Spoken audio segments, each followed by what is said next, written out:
Today on Truth, Duty, Valor. Inside the jets. Under the canopies.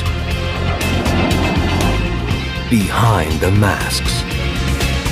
Behind the scenes with Canada's top pilots and technicians. And the making of one of North America's favorite pastimes. The 2007 Canadian Forces Snowbirds.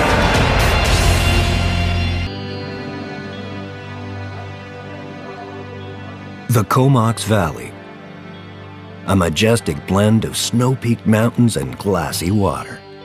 And if it's springtime, you might catch a glimpse of some jets. Although from a distance, they look like a flock of birds.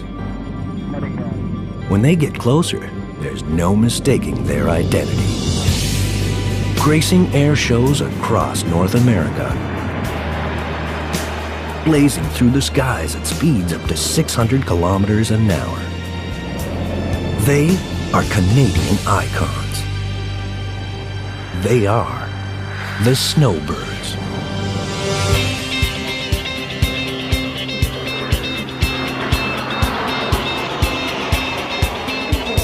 The Snowbirds are far from their home in Moose Jaw, Saskatchewan.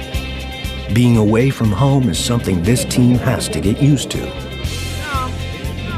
Every year they spend 6 months traveling the skies above North America, performing for millions of people.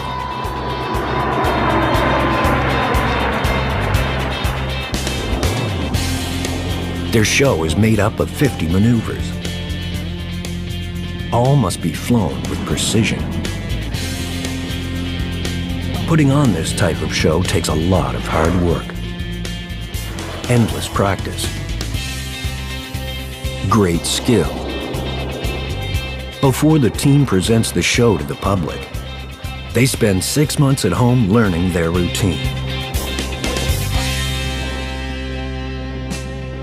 431 Air Demonstration Squadron is home of the Snowbirds.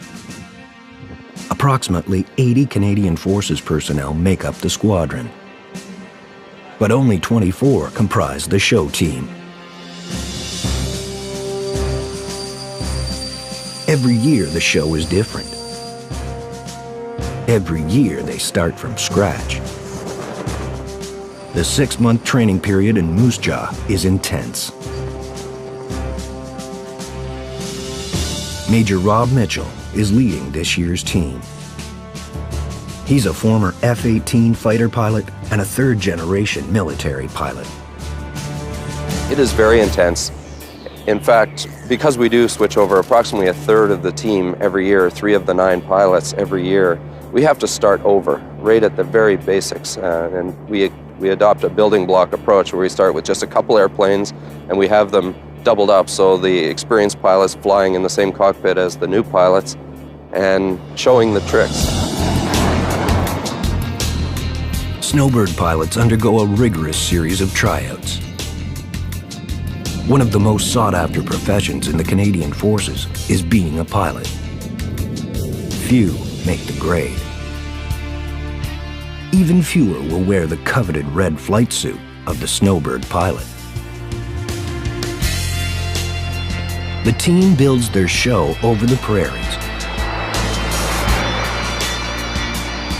To prepare for air shows across the country, they need to practice over other types of landscape.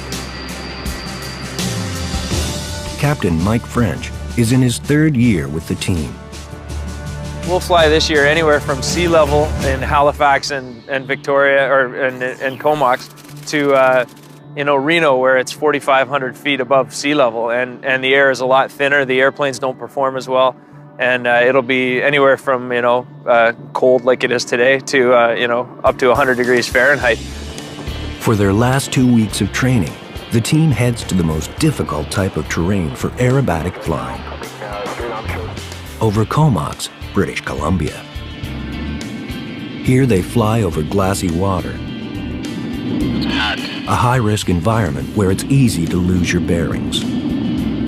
It is significantly more challenging. Flying over the land, you get quite a bit of visual cues, and you can use those to adjust your perception and the depth perception.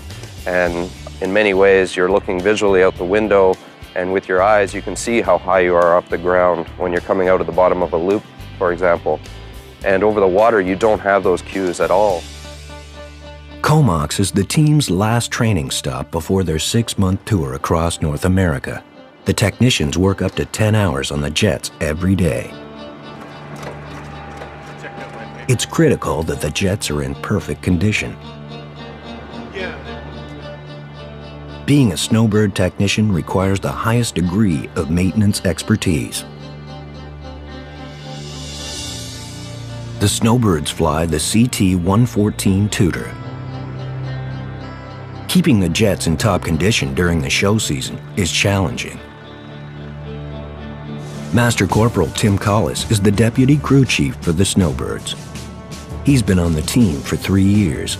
He knows the challenges of doing jet maintenance while on the road. It's a lot different coming to Comox as opposed to working at home base. At home base, we've basically got 50 more technicians at home to support us. We've got a maintenance section there that does the overhauls on the Tudors. We've got an engine bay there to provide us with engines. So when we come on the road, we try and pack what we think we'll need into our support vehicle that follows us around, and then we pack the jets with specific parts. The month in Comox is intense. The pilots and technical crew prepare for 2 air shows every day. It's their last chance to iron out any wrinkles before they start the show season.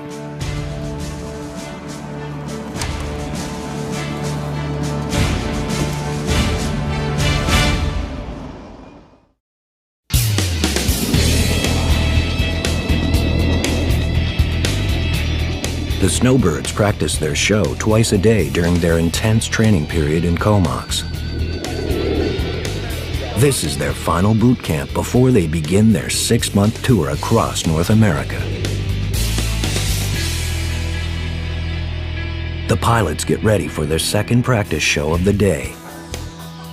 At this stage, their show is solid, but it still needs polishing.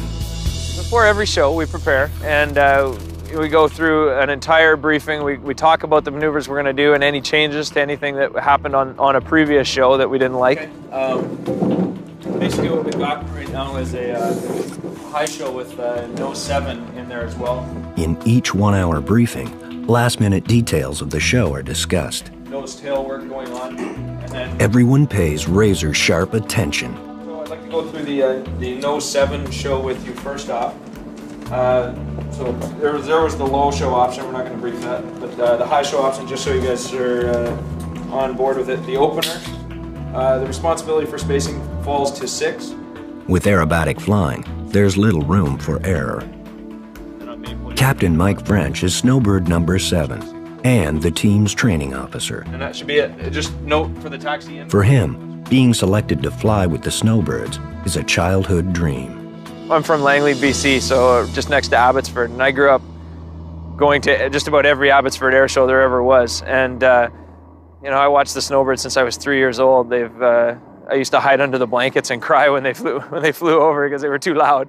And you know, from basically since I was 3 years old, I've wanted to do that job. I've always looked up to the pilots, and so now to be one of them is just a dream come true. Captain Marc Laverdier is new to the team this year. He's a former F-18 fighter pilot. He too is living a childhood dream. My father was a private pilot, and growing up as a young boy, I used to fly with him on weekends, and took me to my first air show at the CNE when I was about 6 years old. Saw the Snowbirds fly. I knew right away that I wanted to be a Snowbird pilot. Mike goes over the most recent show, flown in similar weather conditions. The last high show was flown yesterday afternoon. It was at Air Force Beach, and it was flown at 580 feet. They picked their performance to pieces. Vulcan 9 was initially wide and stretched, and they stack out. It's a room of perfectionists and critics. There's a saying that we leave our egos and attitudes at the door when we go into that room, because there's no room for for me to get angry at another pilot, you know, by name or whatever. You know, our goal is all the same, and our goal is to put on the best darn air show we can for the public. Okay, let's go to the high show then. Go to the RT. So we will be in a big diamond, wider than route. Will be big diamond, go. Next, the pilots get into a zone. Running in for the high show. Snowbirds check in. Snowbird 2. Before they perform each show, they imprint a perfect version of it in their brains Reversing. Smoke off. Turning right. Smoke off. at 0 knots. Concord, go. Rolling out. It's called visualization. It's a technique used by professional hockey players, Olympic athletes, and astronauts before a mission. One back. Zing up. Snowbird. Split. Now. S and split. And now. P and pause. Smoke off. Now. Now. 6-8. For the Cobra. Pull now. Now. Pushing smoke off now. So we all close our eyes, and the boss will say, turn in left. We'll visualize turn in left, turn in right, pulling up, turning down. And we very much are in the zone. It puts us in the zone. The same way a basketball player will visualize shooting free throws, and all of a sudden miraculously his free throws get better during the game. It's the same sort of thing for us. A little pre-game preparation. Solo. Smoke now. Roll now. Turn now. Running in for the dirty roll. Contact. Contact. Easing up. Roll now. Smoke off now. Turn now. Big go. Pull now. Smoke off now. 3 back. In their minds, they're flying a perfect show. Yep. Running in for the LA combo. Smoke now. 2 back. 1 back. Pulling up. Powering back. They go through the whole 45-minute show. Rolling out. They compact it into 6 intense minutes. Powering up. Smoke off. Now. Solos. Turn now. Solos running in for the mirror roll. Smoke now. 9. Roll now. Pushing. Rolling. Pushing. Roll out now. Smoke off now. Right, so not a bad run through. Anything missed? Good cadences, I thought, on the splits. Good energy on the splits. So that's good. Let's go to objectives then. For myself today, I want to work on wing drop. I've been dropping a little bit of right wing. At the end of the brief, each points out their area of weakness. They all trust each other to be as good as they can be. Yesterday, they're coming Essay on the spacing and changes and good CRM. 8. Steps and code 360. Right, so the importance of being self-critical while flying is that you don't accept any error whatsoever. Because if you accept any error and those errors become bigger just from time and over time, the habit pattern, if you accept errors, then someone could really get hurt in this job. I've already alluded to it. Our main objective today is reference the water and the flat water that we're expecting out there. So The team is geared up. altitudes. This afternoon, they'll fly some of the toughest conditions for an aerobatic pilot over the mesmerizing, dark, calm waters of Comox. Good. I'm ready. 2. Ready. 3. Ready. 4. Ready. 5. Ready. 6. Ready. 7. 8. 9. Let's go.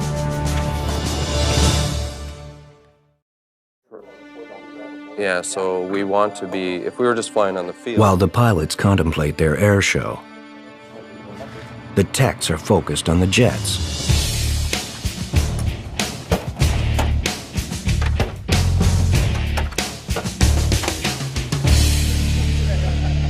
After hours of maintenance, the jets are ready.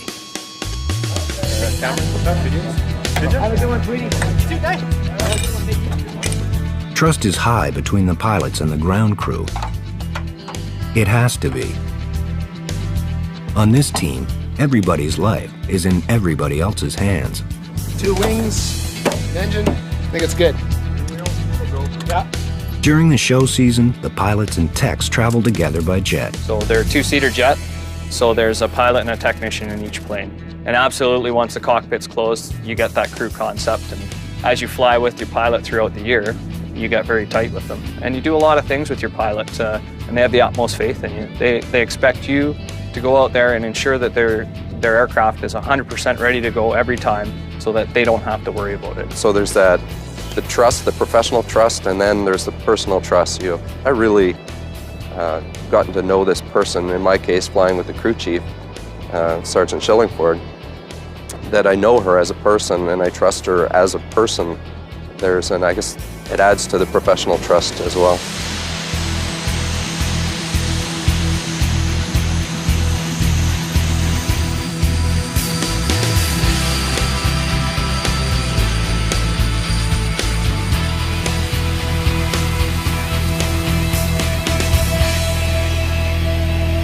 Every afternoon, the team practices over a small beach nearby. The coordinators, Snowbirds 10 and 11, Captain Steve Thompson and Jody McKinnon, are already set up. The Snowbirds have performed for over 120 million spectators, from the Canadian Arctic to Mexico and from Newfoundland to California. They are also pilots and travel by jet with the team. Of intensive preparation and training. They're the face of the Snowbirds on the ground during a show. It's definitely exciting for us because we get to hear the stuff that the pilots don't get to hear, or the technicians. It's a good feeling though to be out in the middle of the public. You really get, like Steve said, the feedback, and everybody, when they ooh and ah, it's right there, and you know it's immediate. Although it's just a practice run, fans start to gather. I'm from Salinas, California, and I've been coming out for the past 2 or 3 years to watch the Snowbirds in April, and I think I've seen probably 60 shows. The practice show will be challenging. The Straits of Georgia that run beside Comox are notoriously glassy. From the sky, the water looks like a giant mirror, creating a dangerous optical illusion for the pilots. Come on, girl.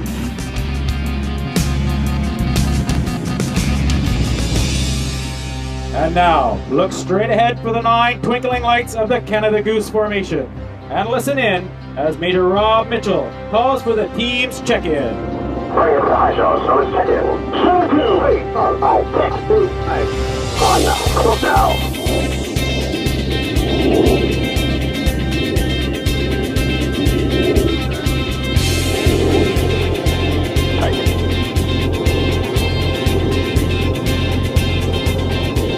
There are 9 jets in the Snowbirds' performance.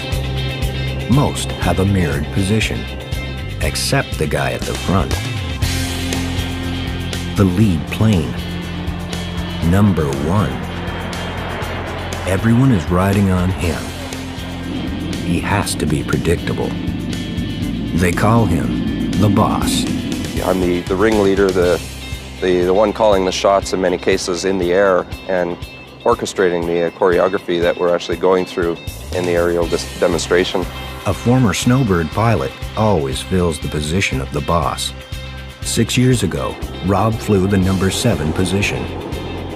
Now, the pressure is really on. They have to have complete trust in me that I'm making the miss on the ground and I'm flying the profiles correctly. Powering up. Continuing. At an average age of 37 and 17 years of flying experience, these pilots are among the best in Canada. Flying up to 600 kilometers an hour, each only has a 2-foot space in which they can make any errors. Outside of that, you put your team in great danger. Major Corey Blakely flies the inner left wing. My contract, or my responsibility to all the guys flying around me, is that I stay within my error box, which is a 2-foot by 2-foot error box. And that's essentially the deal that we have between each of the guys in the formation.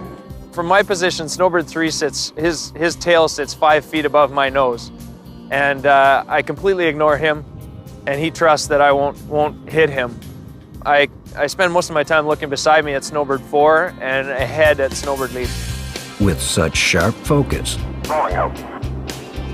there's no time to wave to the crowd, think about what's for dinner, or even wonder what time it is. Their minds are latched onto one thing.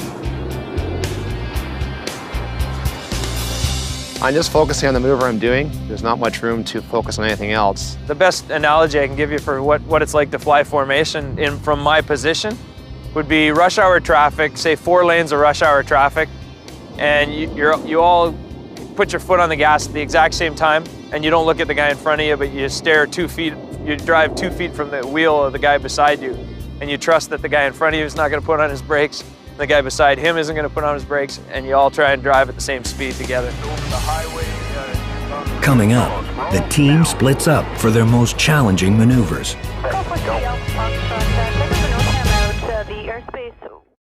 Up now.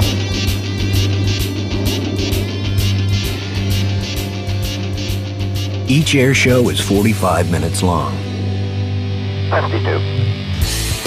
and features over 50 different maneuvers.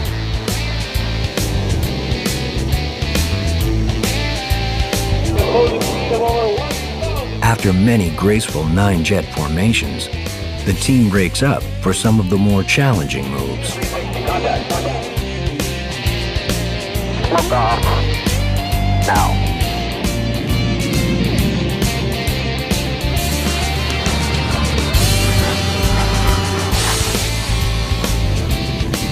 Tighten.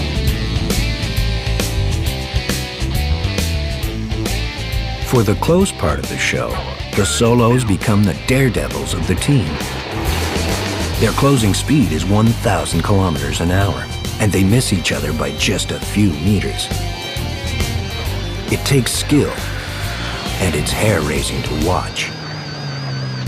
Captain Marc Laverdier is the opposing solo and flies under veteran lead solo, Captain Christian Delamore. These two have a lot of trust in each other. It's all eyeballs. Once I roll in, when I dive down, and I'm going head-to-head with number 9, it's just my eyeball. There's no radar in the tutor, there's no special systems. I'm just looking at him and making the miss.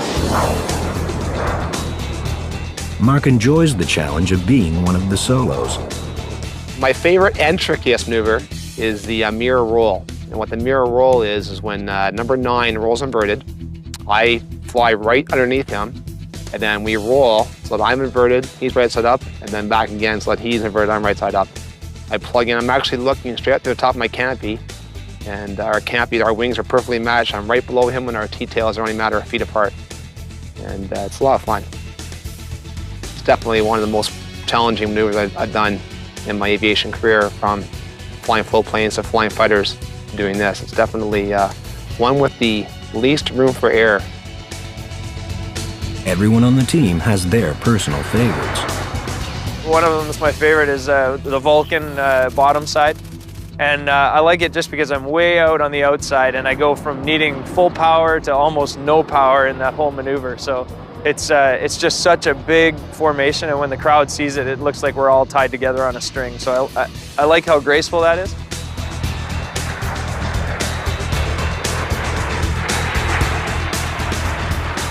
I really like the downward split. I love the profile when I'm floating up in the air and we have this almost weightless feeling just before I tip the airplane is over and point straight down, and before calling that Snowbird split now. And it gives me a little bit of goosebumps every time I do it. I really like flying that maneuver.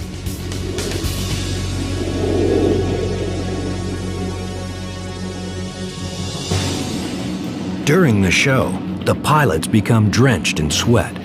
The stresses of gravity and acceleration take a hard toll on the body. It's just like going to the gym for an hour and having a good cardiovascular workout. I come down and pretty much soaked in sweat. During their show, pilots experience between +6 and -2 G. Positive G gives the sensation of weight increase, where negative G makes you feel lighter. We all stand under 1 G as we're standing here today. It's just an increase in G. 4 G would basically multiply your weight times 4. So everything you have on your head and on your body multiplies its weight times 4 at that time. So it's a bit like an elephant standing on your shoulders at the bottom of it every loop. The pilots have to flex their muscles constantly so they don't pass out. Basically just flex all your muscles to prevent the blood from pooling in your lower extremities and therefore preventing you from blacking out. It's good. It's a good thing. Their practice show is going well. But even if everything is perfect, something random like a bird in an engine can be catastrophic. The pilots are aware of the dangers of the job, but don't dwell on the subject. It's a risky job. There's an elevated level of risk, and we like to take those risks smartly. We like to approach it in a heads-up way and mitigate the risks and minimize them as much as possible. If there's something that we deem is not safe, or the risk level is too high, we'll just won't do it that day, or we won't do it at all. I think the key for us is to mitigate that risk, and everything we do has that filter of safety put to it prior to flying it.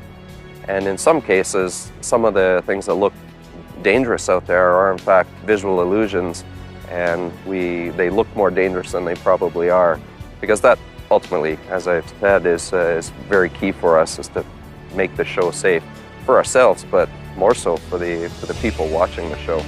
On behalf of the commanding officer and all team members of 431 Air Demonstration Squadron, we thank you very much and hope you have enjoyed today's performance.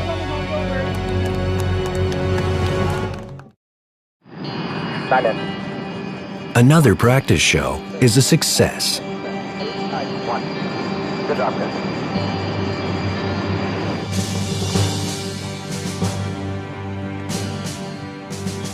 The first thing the pilots do when they get out of their jets is shake their technician's hand. Thanks, buddy. Thanks for boss. Worked out. Then they shake each other's hands. That's a camaraderie thing. It's also a tradition thing, but you know, it's just a real attaboy at the end of a flight. You know, we look at each other in the eye and say, you know what, good job. Thanks for looking after me is what it comes down to. The pilots and ground crew go over any mechanical concerns immediately. Today, there are none. All right, we all here? Okay, let's go. Serviceability. 2 green. 3, 4, 5, 6, 7, 8, 9. 1. Good job. Okay, well that was a lot of fun flying over the water, but also today with those that black calm water, that was eye-opening as well. So. The overwing briefing is basically at the end we get together with our technicians. We only get to fly because they prepare our airplanes for us and keep them in such great shape. So we want to make sure everybody's in the loop and we approach everything as a team. Techs will spend hours with the jets, and depending on the show, pilots will spend hours in debrief. How was the roll? They go over their show with a fine-tooth comb. The rate was because I can't. That was a lot of work out there. I think it was a really good show, though. I think the timings were fairly accurate, and I know that was, for myself, some of the toughest aviation I've had to experience in 16 years. Heard that conversation about The debrief is an open forum for pointing out errors. With 11 strong and different personalities criticizing each other, it's surprising the room stays calm. And it's fair to say, but they're all driven by the challenge to put on the perfect show. As far as self-critiquing, I know when I make a mistake. I know if I'm out of position and I just can't accept being there. I just can't say to myself, okay, that's good enough. Good enough cannot be part of it at all. So it's good. We've already received a few comments to the fact that the show looked good, and we'll go through the tape and see where we can find our areas of improvement and tweak this even more. After they critique themselves from the sky, they critique themselves from the audience's perspective. Every show is videotaped for analysis. They're constantly pushing themselves, Had a hard time seeing through the sun. striving for the best. That's the beauty of this job, is that you can always strive for perfection that can never be achieved. And the day you've flown the perfect show as a snowbird is probably the day you need to retire, because you're probably not being critical enough with yourself. It's near the end of their stay in Comox. The Snowbirds put on an unofficial air show to thank the townspeople for their support. Fans line the boardwalk. Today, there's someone special in the audience. Mike's parents have traveled from the mainland to watch the show. It's certainly more special when I have relatives or friends in the crowd. At the same time, we prepare for every show the exact same as if it was a practice. So it's not like I go up there thinking, man, I really got to nail this because my mom's watching this show or something like that. No. Actually, my mom watches the show like this, so. The Frenches watch their son perform any chance they get. This is the first one this year, and we saw about 4 last year and 5 the year before, and I really can't breathe the first few, and you'll see that. You would have seen that after watching him I calm down, but I can't believe it's him up there. And they're so close. No, we're extremely proud of him. It's an accomplishment for any pilot this is kind of the zenith of flying as far as I'm concerned. Straight ahead as the team adopts the maple formation in preparation for the magnificent maple split. Ladies and gentlemen, boys and girls, your 2007 Canadian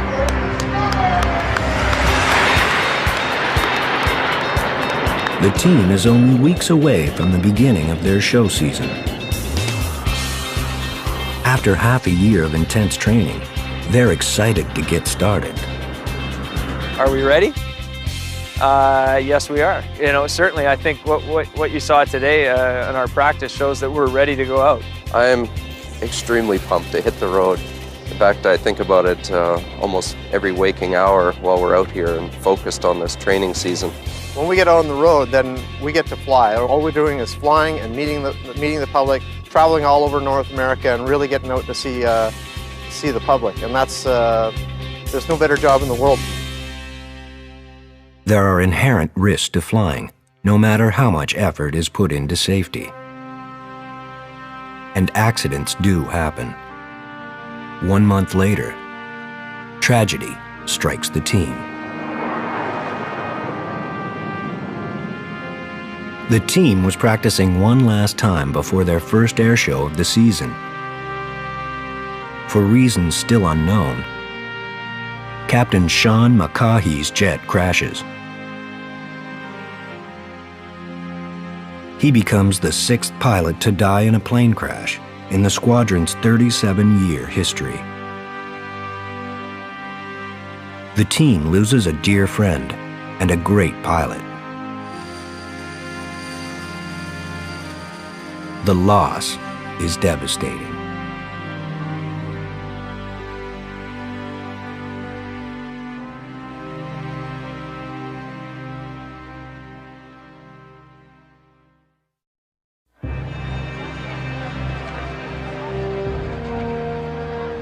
The Snowbirds are 5 weeks into their show season.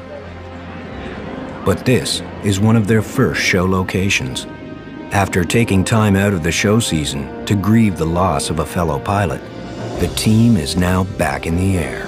Ladies and gentlemen, please rise if you are able and join us in a tribute to our fallen comrade, Snowbird 2 Captain Sean McCaughey, to whom we are dedicating the entire 2007 show season. Sean is a very important person to us, and his memory is a very important part of this show. And we've dedicated the one maneuver specifically in the show to Sean, and where we have the number 2 smoking as we fly by with the engines spooled back a bit so it's quiet. But we also have dedicated the whole season to his honor as well, and that's very important for people, and I think it was an important milestone for the team to dedicate a maneuver in the season so that we could carry on and do the rest of the season. Captain Paul Couillard, a former Snowbird 2 pilot, rejoins the team, flying in the Snowbird 2 position for the rest of the season. In part of the ability for us to go on in this season was the fact that we know Sean would want us to go on. And I can say that for most people as well. That's a sentiment of many aviators, that you would want the show to go on, and that's comforting to the members of the team and to me specifically. And we do keep that, we hold that dear. The team misses him a whole bunch, and we've gone on, and in his honor. The team has a busy show season ahead of them. They have 41 air shows and fly past to do before they return to Moose Jaw in October. When the Snowbirds head to each show site, the team arrives in waves. The first wave takes care of business. 2 hours later, the rest of the pilots and techs arrive.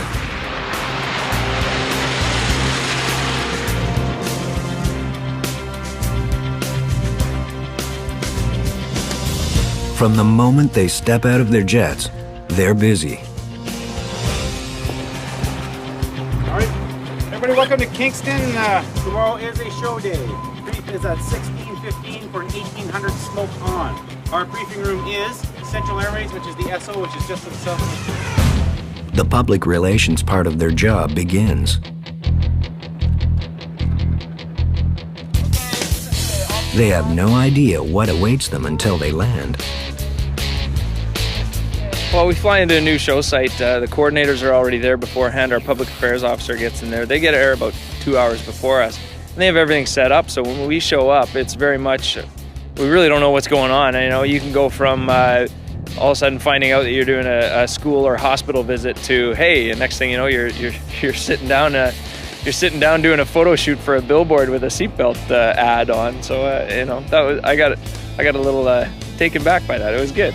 When we're at a show site, that's part of the deal. We come in, we fly the show, and that's the bulk of our job.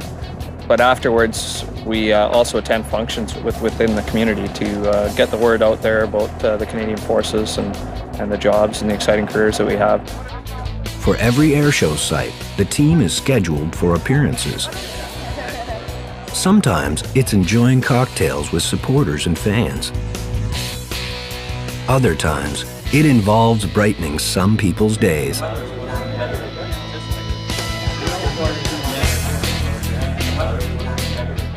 Money raised with the help of air shows helped build this hospital. Well, I think in general we work to inspire your average Canadian. But when we come into a hospital where people aren't able to get outside and see our shows, I think it goes that extra mile where they're really, we feel like we're touching them and helping them maybe to inspire them to get better. Not only are they instrumental in helping out communities and recruiting for the military, they are also in the inspiration business. Who can tell me what a goal is? What is a goal? Well, basically, I hope that they will stay in school and to know that you can't just, if you want to achieve your dream, it doesn't come easy, that there's a lot of hard work that's involved in that. Once you actually achieve it, you can sit back and go, you know, I did it. I actually did it. And it's a wonderful feeling. And it just encourages you to set more goals and to keep achieving them. So who here rides a bicycle? Who here rides a bicycle? Awesome. Who here wears a helmet while you're riding a bike? That is great. The Snowbirds are ambassadors of a program called Smart Risk. Smart Risk is a group of people that we are very proud to be associated with, and the message that they stand for of telling children to take risks in life, to have fun, but to do it wisely. Because of his line of work, Mark feels it's an important message to send to kids. There is some risk inherently involved in what we do, but we wear the proper gear, we train very hard, everything that we do is definitely thought out, planned, talked about afterwards, and so we learn from our mistakes, but we do it in a safe manner. So I think it's important for the kids to be able to see that. Well, I want to thank you for your time. You guys have been a great audience. You guys are wonderful. It turns out some of their inspiration rubbed off on the students. Like if you put your mind to it, you can do practically anything you want. They were talking about how women can follow their dreams and how they can make a difference. When no matter what anyone says, you should always follow your dreams. And that's what my parents always say, and this has encouraged me a lot more better. Coming up, the team performs in front of 15,000 fans.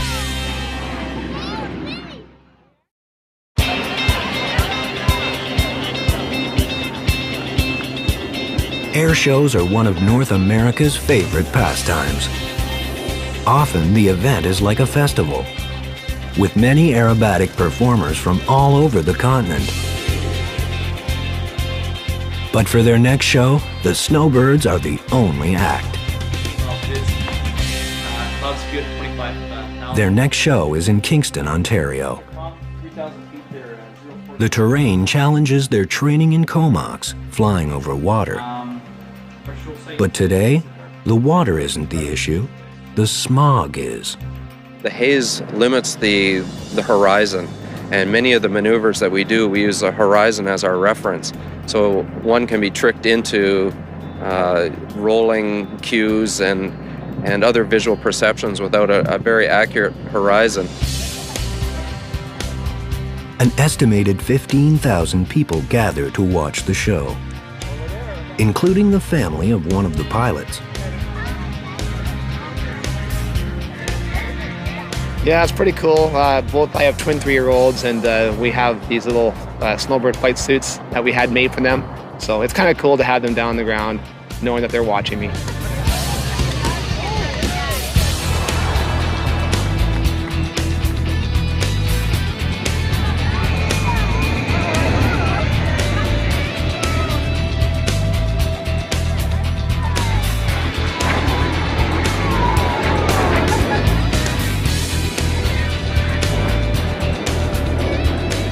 People come to air shows for different reasons. For many people, air shows are a family tradition.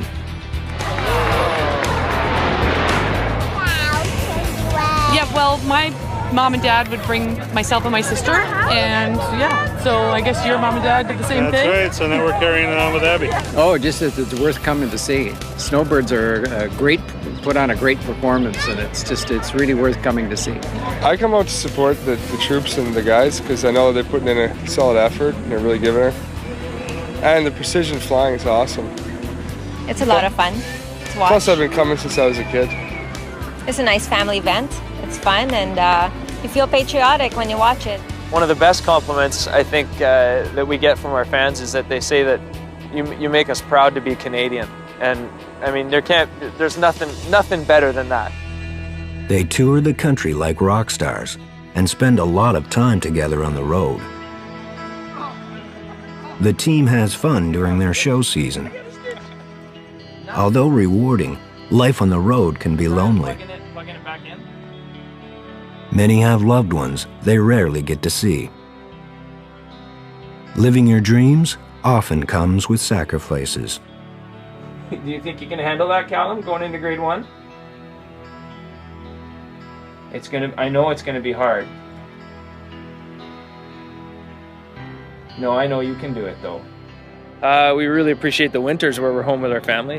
That's nice, but the summers are tough. Okay, I love you. Bye-bye. This is packing time for us. See? With another successful show site under their belts, it's time to move on. I don't have my trombone with me today. It's trunk to side hatch. For their 6-month tour, they live out of their jets, literally. It's a giant road trip with no trunk space. The secret is the triple fold.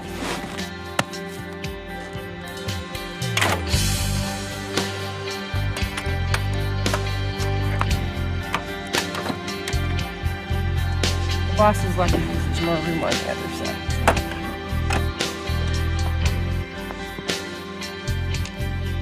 For some of the pilots, this is their last year of Snowbird glory. They will move on to fill other positions within the Air Force. There's no doubt this is a career highlight for me to be a member of the Snowbirds. It's the greatest job in the world. You know, the flying is outstanding, but there's so much more to this job. The travel, the connection with Canadians. The team is on the road again. Proud to fly Canada's colors.